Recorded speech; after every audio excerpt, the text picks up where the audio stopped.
name is Paul. I've been training Jiu-Jitsu for about 16 months now. And I played rugby and football for many years, have a bunch of injuries.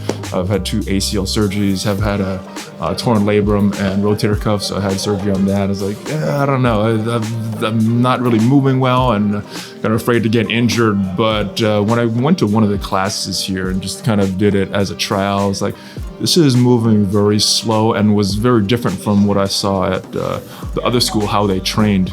I think is very good for beginners at this school, and that's kind of what attracted me. They go over things very in depth and methodically and have a system. And for a total newbie like myself, that was very attractive for me.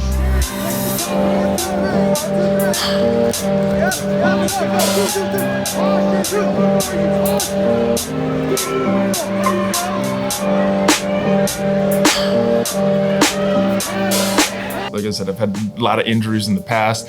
So I was like, I don't think I'm gonna be competing. When I first started here, even months into it, I was like, I don't think I'm gonna compete.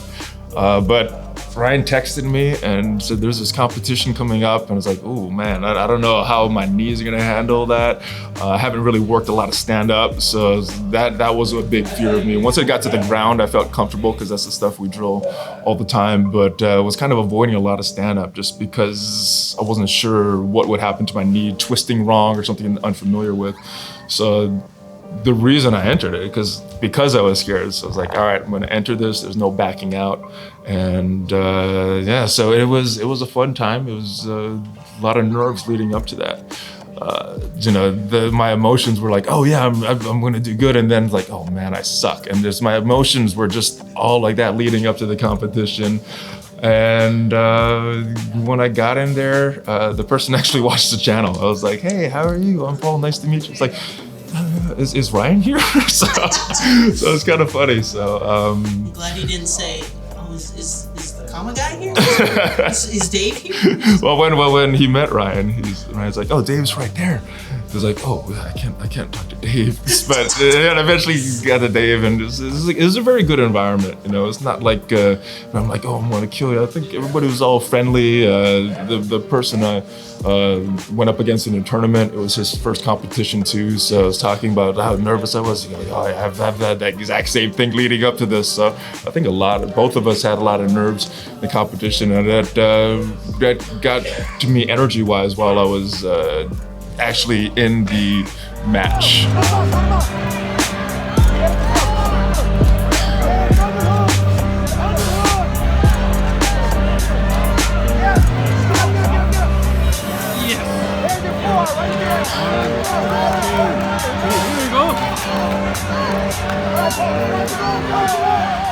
I'd never been so tired in my life. And I played rugby. In rugby in the US, a lot of times you're playing A games and B games, which is 2 full games of rugby back to back. So that's 160 minutes. And I've done that, been tired, but after the 3.5 minute match that I've had, I've never felt so tired. It was probably like an hour and a half. It took me to like think, all right, I'm back to normal now. It's your whole body tensing up. I was using a lot more energy than I needed to. I was doing, and just the heart rate, the adrenaline going. That was hard for me to control, but a lot of the stuff that I do every day, and I think it goes back to the training, this drilling the same basic techniques over and over and over. It felt familiar, and there was one point in the match where I was like, oh, this is a weird spot. I could just hold this and try to stay here, not let him pass my guard, or just let him pass and then go to somewhere I'm comfortable. And that went through my mind at one point. So I was like, I'm just gonna let him pass and then just follow up, go to a position that I'm familiar with, and it ended up working. It's just because of the training I've experienced here. And leading up to it, everybody was very supportive. He's like, oh, it doesn't matter if you win, it's just for training. But I was putting a lot of pressure on myself. I'm competitive and competing in different things for a while. I had a lot of pressure on myself, but the people here were very supportive. A couple people called me the night before. I was like, oh man, don't worry about it. You do good. You've been training hard. And if you don't win, who cares? It's just another day of training. But and I knew that logically, but I couldn't get the nerves out of my mind. So what everybody was saying made sense, but I think I was putting that pressure on myself. But looking back at it, there's some things I did well. There's a lot of mistakes I made, which was good because now I come back here, I got to work on these things, got to work on these other things, and I could build on some of the things that I did right. So even though you're not necessarily competition focused, you still got something out of it. It was kind of an enriching experience for you. Yeah, I mean, the nerves, I don't know how to describe it because it's such a big high leading up to that, and having the pressure of everybody watching me. I don't know why, if that's why I'm attracted to sports and competing, football, rugby, and other things I've done in my life. But it was the best and worst experience of my life, and I want to do it again, even though this is not a competition-based school. One of the things we did a video earlier on not standing up in guard. I had a guard. He managed to stand up, and immediately I broke down. I didn't want to follow him up there because that's not something that someone would do in a street fight.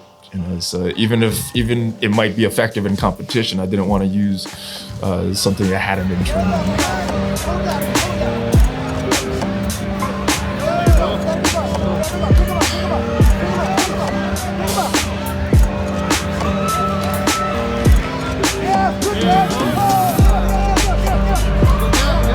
Yeah, I mean, even if someone doesn't mean to do it, just if someone doesn't have a good base, they lose their balance, they can drop you on your head. So the training here helps. The method of doing things over and over and over, and the support. And one thing, my wife actually saw the camaraderie, everybody showing up to support.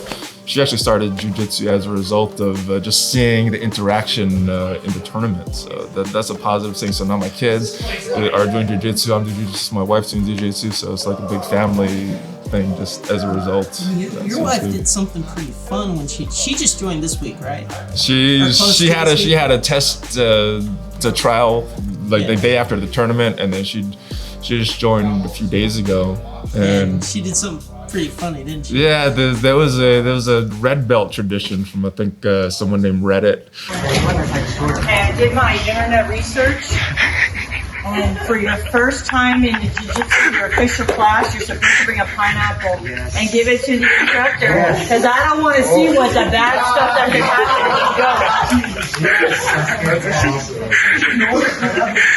happen. That started bringing a pineapple to your first day of class, and I guess I'm not sure, but from what I understand, you bring an apple to your teacher on the first day of school, and because Jiu-Jitsu is kind of a tropical thing, instead of an apple, you bring pineapples. So you bring that to class, and I think Ryan never heard of the tradition, so he was a little confused about that, but I thought it was a little funny. YouTube, let's make this a tradition. Give a pineapple to your first Jiu-Jitsu teacher, your first day in class. Just hand it to him. I hope it's a tradition that continues. I think it's funny, and maybe some of the teachers out there aren't aware of that, but they'll be just as confused as Ryan was on that day. Well, how did you do in the competition? I don't think we've talked about that. I had one match. The first match, technically I had two, but the first one, the person was injured.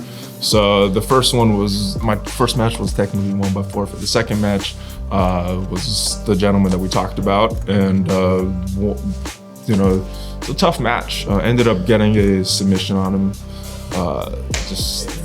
Because the way Ryan describes it, if you win by points, it's a tie. If you lose by points, it's a tie. But if you get submitted or win by submission, that's a win or a loss. So definitely always was trying for the submission.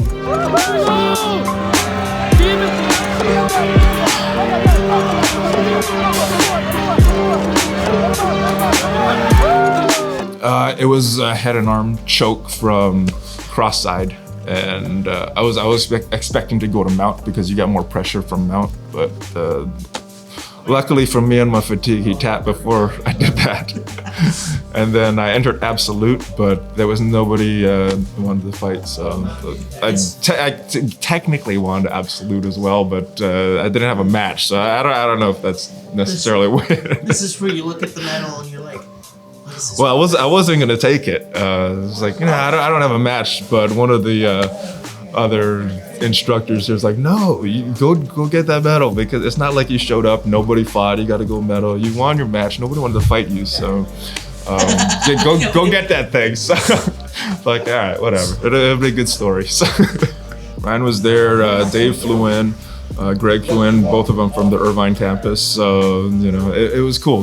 My daughter had a match earlier that day. They watched her. She did well as well. Even though we don't really go over a lot of competition techniques here.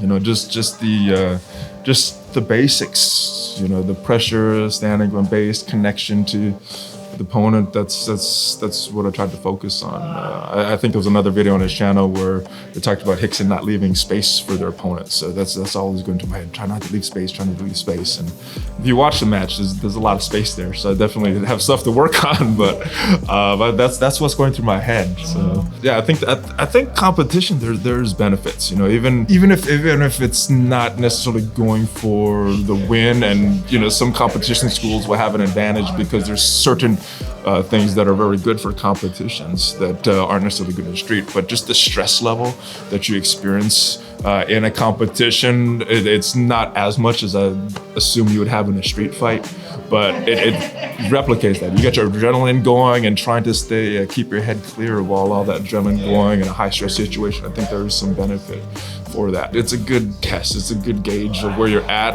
and what you're doing well and what you need to work on. I think that was a positive thing for me, because it exposed some things that I'm doing wrong and helped reinforce some things that I'm doing right. So it was a good gauge for that. So I like that. So I actually have a YouTube channel. I make YouTube videos about a video game that I play, but I put the match on my YouTube channel, so you guys can check that out if you want it. The channel's name is Valley Flyin', and most of it won't make sense unless you're really into that one specific video game, but my match is on that channel, so you can check it out if you guys want to. Thanks for watching. I hope you're doing well, and subscribe, likes, everything, all that good stuff, guys.